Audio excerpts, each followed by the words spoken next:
Forget the neat, steel-on-steel naval war you've seen in documentaries. By 1944 and 1945, Japan's sea fight was often plywood, gasoline, and desperation. Small craft went out at night. Mines showed up where charts said, "clear." Oil drums became weapons. Official doctrine wanted centralized control, standard fittings, proper crews. The front lines got none of that. And improvisation has a cost, even when it works. These are the 7 forgotten Japanese naval improvisations they couldn't hide in World War II.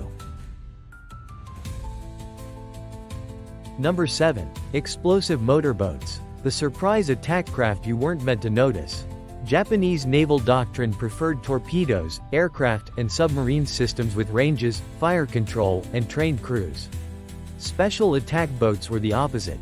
Late war plans treated small craft as expendable strike weapons, but they still needed tight control, launch timing, identification signals, and attack lanes that wouldn't collide with friendly defenses. What showed up in the Philippines in 1945 often looked more like a workshop solution than a fleet program. Small motorboats were packed with explosives and sent out in the dark from hidden coves and river mouths. Speed and low silhouette were the whole point. Crews aimed for auxiliaries and landing craft, the ships that had to come close, slow down, and stay on station. You didn't need to win the sea. You just needed one hit at the wrong moment. There were cases where these attacks damaged or sank smaller Allied vessels and forced tighter harbor security. But the usual outcome was simpler. Radar pickets, machine guns, and flares turned a fast boat into a brief streak on the water, followed by nothing. The crew rarely had a second chance. Number 6. Mine-laying barges. Converting commerce into menace at sea. In Imperial Japanese Navy practice, mine warfare was supposed to be planned, charted, and executed by specialized mine layers or properly fitted auxiliaries. Mines needed correct mooring depth, arming sequences, and recorded fields because a minefield that isn't mapped is just as dangerous to your own coastal traffic. By late 1944, the math changed. Fuel was scarce. Purpose-built ships were sunk faster than they could be replaced.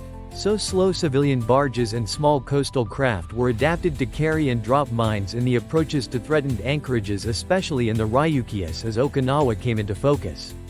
Crews worked close to shore, at night, using local knowledge instead of standardized navigation. It was cheap. It was deniable for about 5 minutes. And it let defenders seed hazards where Allied minesweepers least wanted to spend time. When it worked, it forced sweeps, delays, and rerouting small frictions that mattered during amphibious logistics. When it failed brutally. Barges were slow, predictable, and easy targets for air patrols and coastal gunfire, and a mine on deck turns a hit into a quick, ugly loss. Number 5. Improvised depth charges. The homemade explosives that stalked below. A real depth charge isn't just explosive in a can.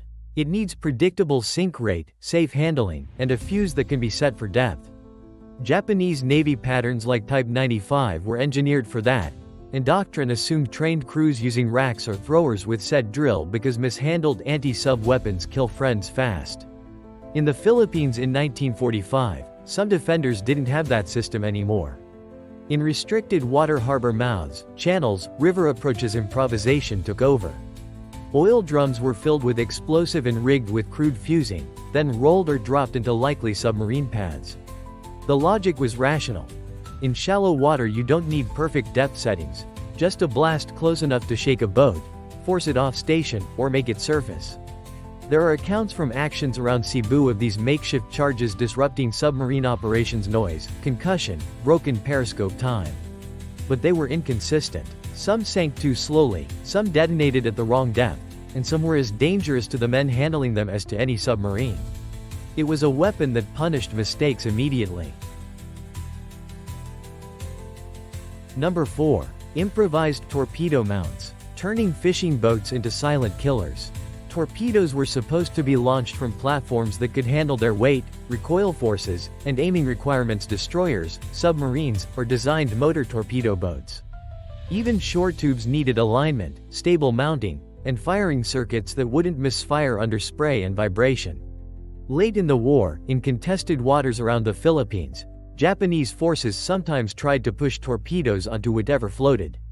Fishing boats and small craft were fitted with makeshift rails or simple launch frames. The goal wasn't a long-range duel.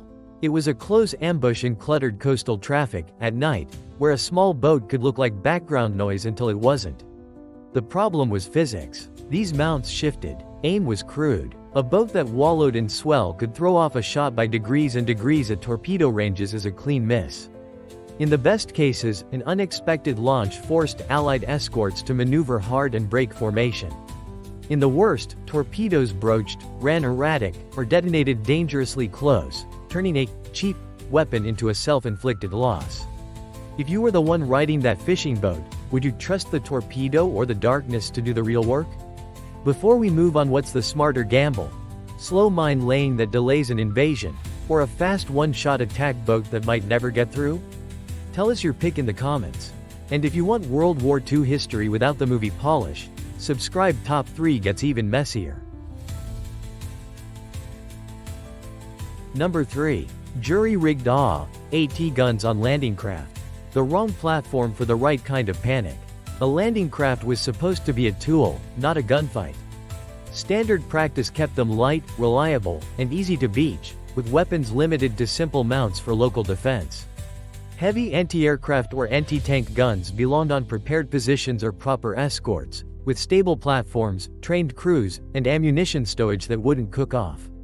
In 1944 and 1945, some Japanese garrisons didn't have those choices.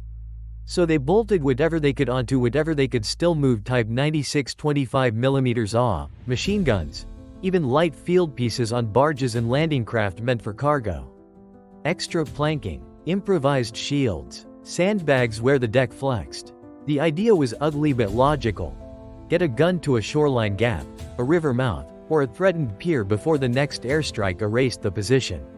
When it worked, a mobile gun could ambush low aircraft or rake an exposed landing wave for a few seconds, sometimes long enough to force a jink, a missed drop, a broken run.